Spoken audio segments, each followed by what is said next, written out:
नमस्कार साथियों। जैसा कि इसके पार्ट 2 में मैंने कहा था कि माता पिता का कोई विकल्प नहीं है, पर कईयों को इस बात को मानने में बहुत कठिनाई होगी। पर यह बात तो शास्त्र सम्मत भी है। इस संदर्भ में ये कुछ लाइन्स सुनिए। मात पिता नहीं जैसा कोई, ऐसा क्यों सब कहते हैं। वो जैसे नहीं वैसा कोई, ऐसा क्यों सब कहते हैं। लगे नहीं पर सबको ऐसा, सच क्या है कैसे जाने। मात पिता होते रब जैसा, ऐसा क्यों सब कहते हैं। मात पिता होते रब जैसा, ऐसा क्यों सब कहते हैं। अब आइए इसे समझने के लिए एक तथ्य या सच्चाई को जानते हैं कि जब मदर जिराफ एक बच्चे को जन्म देती है तो बच्चा ठीक से जमीन पर गिरा ही होता है कि उसकी मां उस बच्चे की तरफ देखते हुए उसे एक लात मारती है। पर बच्चे को समझ में आए कि ये क्या हो रहा है, उससे पहले ही उसे अपनी ही मां की दूसरी लात भी पड़ जाती है। तब बच्चा सोचता है कि अरे बाप रे, उसे ही कुछ करना पड़ेगा, वरना ऐसे में तो जीना ही मुश्किल हो जाएगा। तो बेबी जिराफ धीरे धीरे उठने की कोशिश करता है और तब तक मां की तीसरी लात भी पड़ जाती है।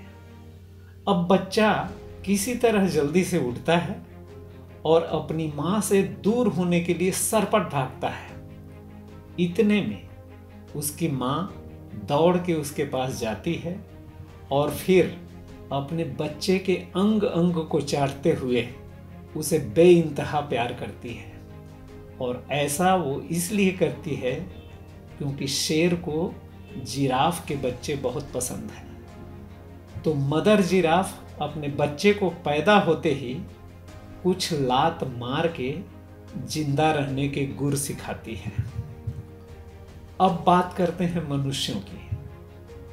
तो जैसा कि हम सब जानते हैं कि मनुष्य संसार का सबसे ज्यादा संवेदनशील और खतरनाक प्राणी है और इसीलिए मनुष्यों की देखभाल भी सबसे ज्यादा करनी पड़ती है। बेबी जिराफ जैसा यदि लात पड़ जाए तो पहले ही किक में जहां से आए थे वहीं पहुंच जाएंगे।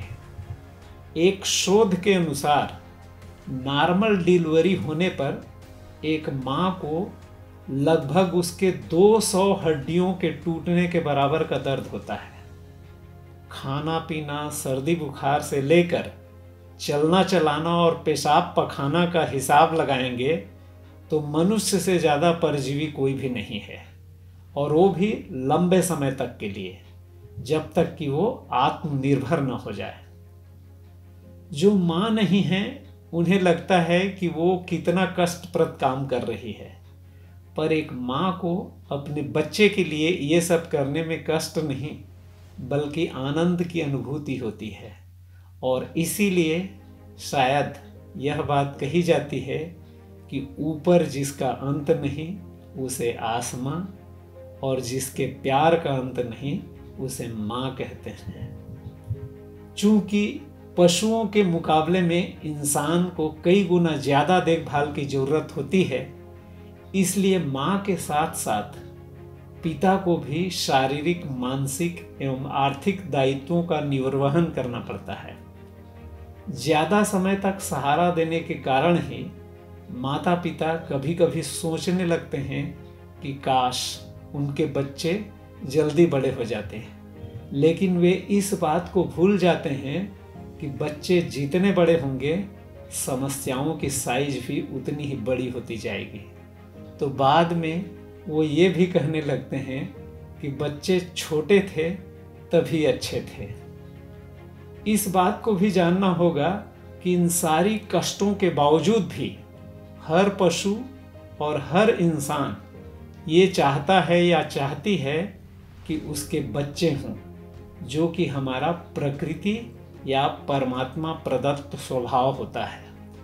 पर इस स्वभाव को माता पिता बने बिना जान पाना या महसूस कर पाना नामुमकिन है, क्योंकि जाकी पाँव फटी बेवाई, वो क्या जाने पीर पर आई।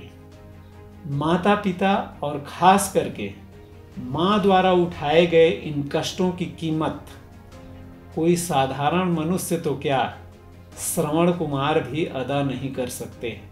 और इसीलिए सनातन धर्म में मातृदेवो भवः पितृदेवो भवः की बात कही गई, क्योंकि इनके बिना कोई जीवित ही नहीं रह सकता। पर यही माता पिता, जिनके बिना हमारा अस्तित्व ही असंभव है, कभी कभी हमें दुश्मन की तरह लगने लगते हैं, जिसके कई कारण हो सकते हैं। पर एक कारण 15 से 21 वर्ष की उम्र में हमारा विपरीत के प्रति आकर्षण, और खास करके जब हमारी भाव दशा कुछ इस तरह से हो जाए तो। तेरा मेरा प्यार पुराना ऐसा क्यों मुझको लगता है, तू मेरी मैं तेरा दीवाना ऐसा क्यों मुझको लगता है।